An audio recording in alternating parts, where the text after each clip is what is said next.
Hi everyone, welcome to Helpful Solutions.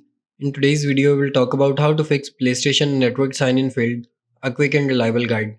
Number 1. Check PSN server status. Visit the PSN status page to ensure the network isn't undergoing maintenance. Number 2. Verify account credentials. Ensure your email and password are correct. If you have enabled two-step verification, check your authentication method. Number 3. Update system software.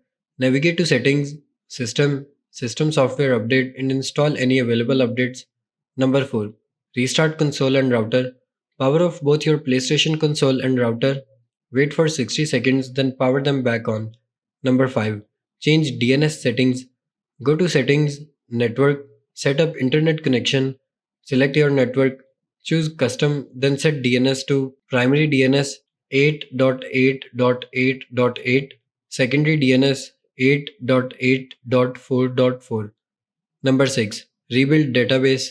Turn off your PS4, then hold the power button until you hear a second beep. Connect your controller via USB and select Rebuild database. Thanks for watching.